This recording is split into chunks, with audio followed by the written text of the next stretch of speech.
जय हिंद दोस्तों। यूपीएससी केंद्र में आप सभी का फिर से स्वागत है। दोस्तों, एंशिएंट हिस्ट्री सीरीज में मैंने आपको मौर्य काल तक पढ़ा दिया था। अगर आपने उन सभी वीडियोस को नहीं देखा है तो जाइए देख लीजिए। मैंने एक अलग से प्लेलिस्ट बना दिया है एंशिएंट हिस्ट्री सीरीज नाम से। वहां आपको सारे वीडियोस मिल जाएंगे और इन सभी वीडियोस में मैंने जो भी इंपॉर्टेंट फैक्ट्स होते हैं एग्जाम ओरिएंटेड और जो भी कॉन्सेप्ट होते हैं वे सारे मैंने समझाया है, जिससे कि आपको प्री और मेंस किसी भी में कोई दिक्कत नहीं होगा। तो दोस्तों, आज का जो वीडियो है यह सातवाहन वंश से शुरू होगा। सातवाहन वंश के बारे में मैं बताऊंगा और जो भी एग्जाम ओरिएंटेड बातें होगी वही मैं बताऊंगा, क्योंकि हिस्ट्री का तो कोई अंत नहीं है, जैसा कि आप जानते हैं। अब कितनी कहानी है सब बताने बैठूं तो वो एग्जाम में आते नहीं है। आपको कोई हिस्ट्री में प्रकांड विद्वान तो बनना नहीं है, आपको एग्जाम क्लियर करना है। इसलिए एग्जाम ओरिएंटेड जो एकदम एग्जाम में आते हैं प्रश्न, या यूपीएससी, बीपीएससी या किसी स्टेट पीसीएस में, वही बातें मैं आपको इसमें बताऊंगा। तो चलिए दोस्तों शुरू करते हैं।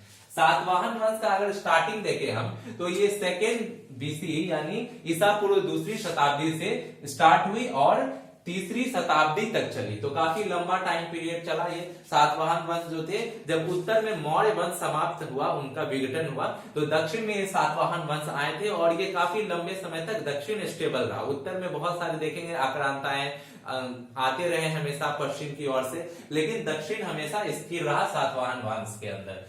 एक और बात इंपॉर्टेंट कि ये लोकल ट्राइब्स थे जिन्हें आंध्रा कहा जाता था। इन्हें क्या कहा जाता था? आंध्रा, ये आप ध्यान रखेंगे। और ये स्थानीय जनजाति थी जो जीत गई थी तो राजा बन गए। अब राजा बन गए तो हमारे सोसाइटी में क्या होता है कि जो राजा होगा उसे उच्च कुल का होना चाहिए, उच्च जाति का होना चाहिए, तभी लोग उसे स्वीकार करते हैं। तो इसलिए इन्हें जो ब्राह्मण थे, चूंकि ये जीत चुके थे तो इन्हें हटाया तो जा नहीं सकता था, तो ब्राह्मणों ने इनका एक जाति बनाया, इन्हें भी ब्राह्मण बना दिया।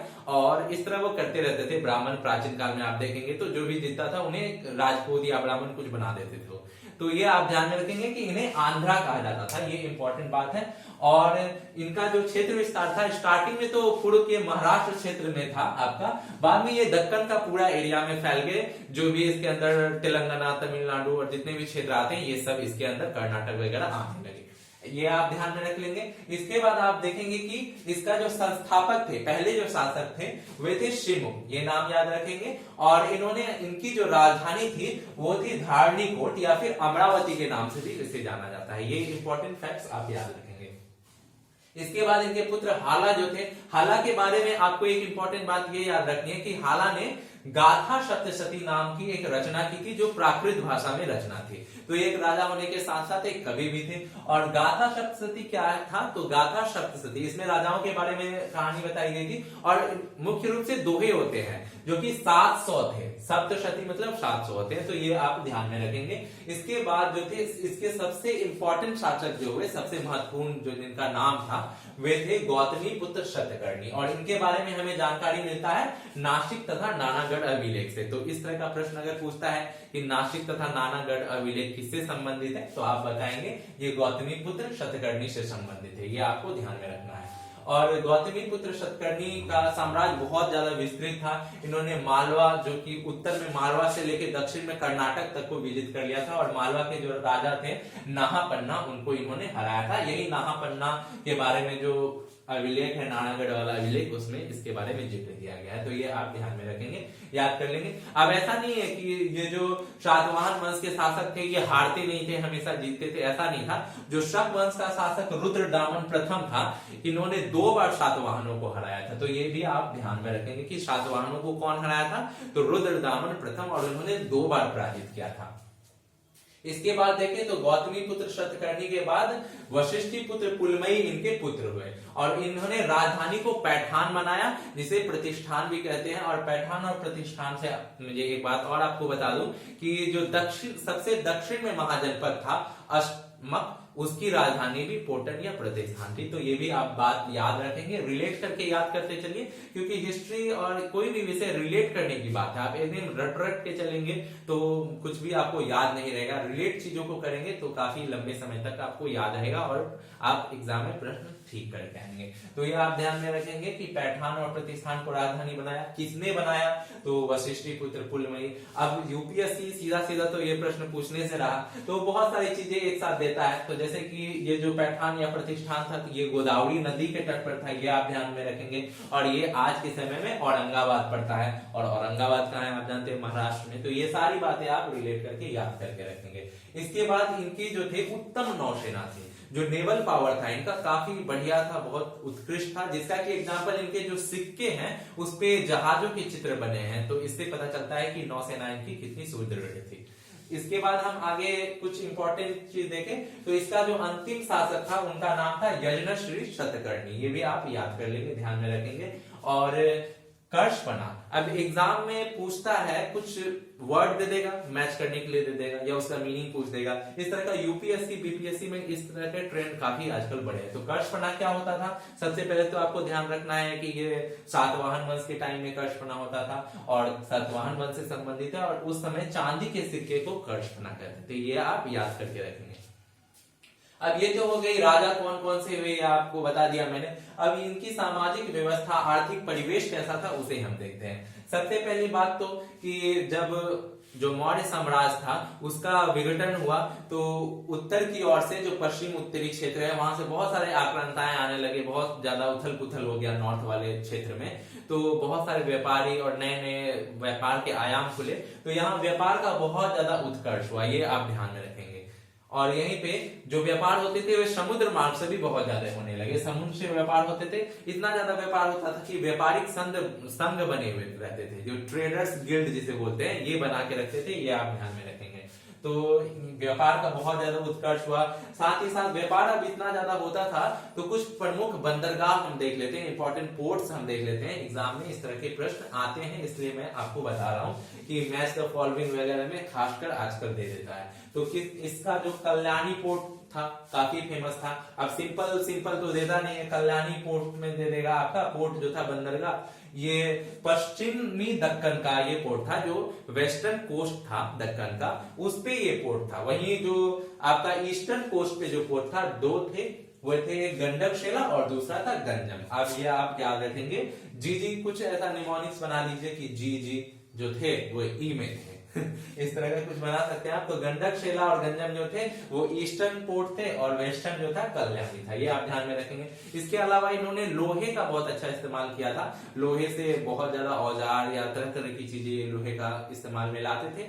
और धान को रोपने के लिए जो ये ट्रांसप्लांटेशन विधि जो होता है, जो पैडी ट्रांसप्लांटेशन होता है, जो कि रोपनी विधि बोलते हैं। जैसे कि गांव में आप लोगों ने अगर देखा होगा तो कि पहले बीज छींट देते हैं और वहां पे बहुत सारे पौधे उगाते हैं, फिर जब पानी भर जाता है वहां पे, पहली बारिश होती है तो उसमें उखाड़ के फिर वहां से धान के पौधों को फिर खेत में क्यारियों में लगाया जाता है। तो इसे पैडी ट्रांसप्लांटेशन कहा जाता है। तो इससे भी अवगत थे, ये ऐसा करते थे। ये भी आप ध्यान में रखेंगे।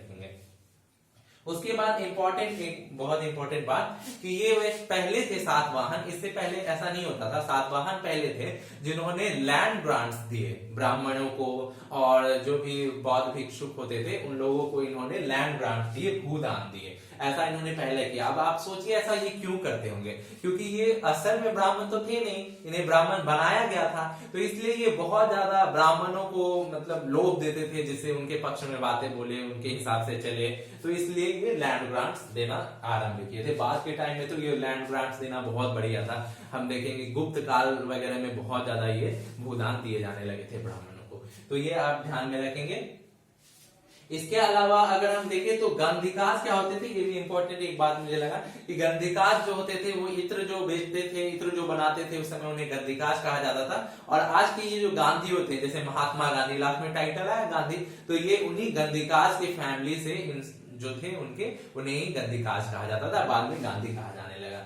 और महिलाओं की स्थिति देखें तो वैसे तो समाज में बहुत ज्यादा ये रिचुअलिस्टिक था, बहुत ज्यादा धर्म को लेकर, और नियम कानून इस तरह बहुत थे, क्योंकि इन्हें इस तरह का दर्शाना था, अपने आप को ब्राह्मण बन के बताना था। तो इस तरह के थे। लेकिन एक चीज हम देखेंगे कि महिलाओं की स्थिति काफी अच्छी थी, बहुत सुदृढ़ थी, खासकर माताओं की। क्योंकि आप जितने राजा देखेंगे सबके नाम में है, जैसे गौतमी पुत्र शतकर्णी बहुत फेमस हुए, वशिष्ठी पुत्र पुलमयी, वहीं पे आपके लास्ट शासक जो थे यज्ञश्री शतकर्णी, सबके नाम में आप माता के नाम से जुड़ा हुआ है। तो इससे आपको लगता है कि माताओं का जो स्थिति था जो स्त्रियों का स्थिति था वो अच्छा था, समाज में बढ़िया था, लेकिन जो राजगद्दी मिलता था वो बेटियों को नहीं मिलता था, महिलाओं को नहीं मिलता था, वो पुत्र को ही मिलता था हमेशा। ये चीज देखने को मिलता है। अब ये सामाजिक तथा आर्थिक परिवेश हो गया, तो हम देखते हैं शासन व्यवस्था कैसा था। शासन व्यवस्था जो था धर्मशास्त्र के अनुसार चलता था, जो धर्म ग्रंथ होते हैं जो उसके अनुसार चलता है, जैसे मनुस्मृति, इस तरह के जो धर्म ग्रंथ होते हैं कि शासन व्यवस्था कैसा होना चाहिए, राजा को क्या करना चाहिए, प्रजा को क्या करना चाहिए, ये सारी व्यवस्था धर्म के अनुसार। अब यहाँ भी वो पॉइंट आप ध्यान में रखेंगे, कॉन्सेप्ट की बात है, आप दिमाग में बिठा लेंगे, आप हमेशा सही करेंगे कि ये ऐसा करते क्यों थे, धर्मशास्त्र के अनुसार क्यों चल रहा है चीजें, क्योंकि ये ब्राह्मण थे नहीं, ब्राह्मण बने हुए थे, तो इनको ये सारी चीज चलाते थे ताकि लोग इन पे विश्वास करें, लोगों को लगे हाँ ये उच्च कुल से है ऐसा, तो इसलिए ऐसा करते थे, ध्यान में रखेंगे आप। धर्मशास्त्र के अनुसार चलता था और राजा का ईश्वरीकरण होता था, जैसे राजा अपने आप को अवतार बताता था ईश्वर का, राम का बताएगा, बोलेगा राम के जैसा, अर्जुन का, भीम का, इस तरह की ईश्वरीकरण इनका होता था। तो ये आप ध्यान में रखेंगे, कॉन्सेप्ट की बातें हैं, इतना रटने की बात नहीं है।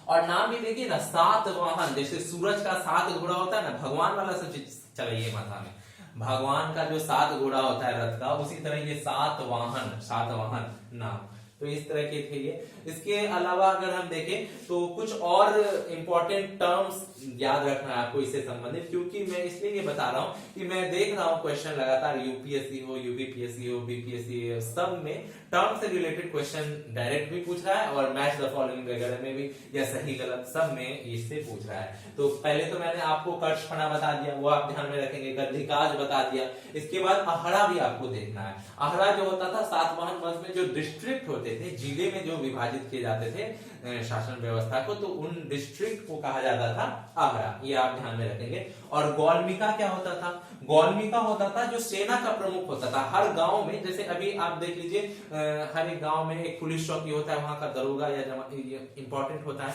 उसी तरह हर गांव में एक आपका सेना प्रमुख होता था, इसी शासन व्यवस्था को देखता था, उसे गौलमिका कहा जाता था, ये आप ध्यान में रखेंगे। और उसके अंडर में 25 घोड़सवार होते थे और 45 पैदल सैनिक होते थे, ये भी आप याद कर सकते हैं। वैसे इंपॉर्टेंट चीज ये है कि गौलमिका क्या होता था, तो आहरा देख लिया आपने, गौलमिका देख लिया।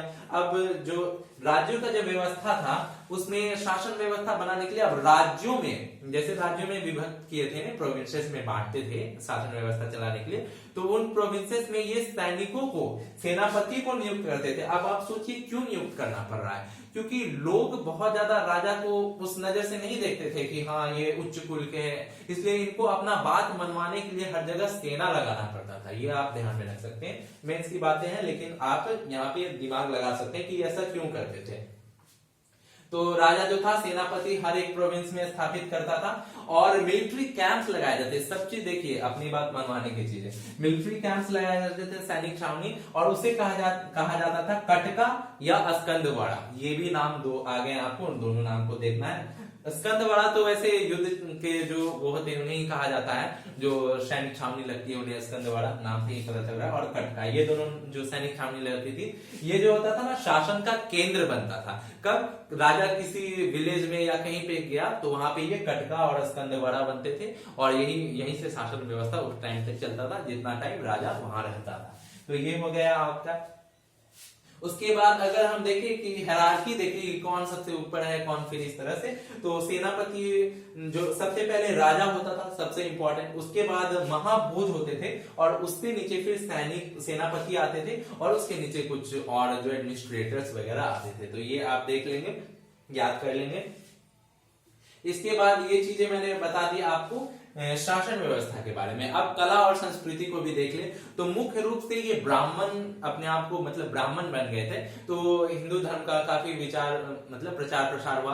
मॉडर्न काल में देखेंगे तो बौद्ध धर्म बहुत उत्कर्ष पे था, लेकिन यहाँ फिर से ब्राह्मणिज्म जो था रिवाइव किया, फिर से वो आ गया, ब्राह्मणिज्म का रिवाइव हुआ। तो ये अश्वमेध यज्ञ जो होता है और राजसूय यज्ञ, ये सारे यज्ञ वगैरह भी फिर से स्टार्ट हुए, ये सभी यज्ञ करवाए जाने लगे। और यहीं पे इन्होंने बौद्ध धर्म का भी उतना ज्यादा विनाश नहीं किया, बौद्ध धर्म भी फलता फूलता रहा। इन्होंने भी चैत्य विहार का स्थापना किए स्तूपों के, जैसे कि वशिष्ठीपुत्र पुलमयी ने अमरावती स्तूप का निर्माण करवाया था। वहीं पे ब्राह्मणों का पुनर्जागरण मैंने आपको बता दिया। इसके अलावा रॉक कट आर्किटेक्चर जो होता है उसकी भी शुरुआत हो गई थी। रॉक कट आर्किटेक्चर में अमरावती और नागार्जुनकोंडा में जो मंदिर है ये आपको देखने को मिल जाएगा।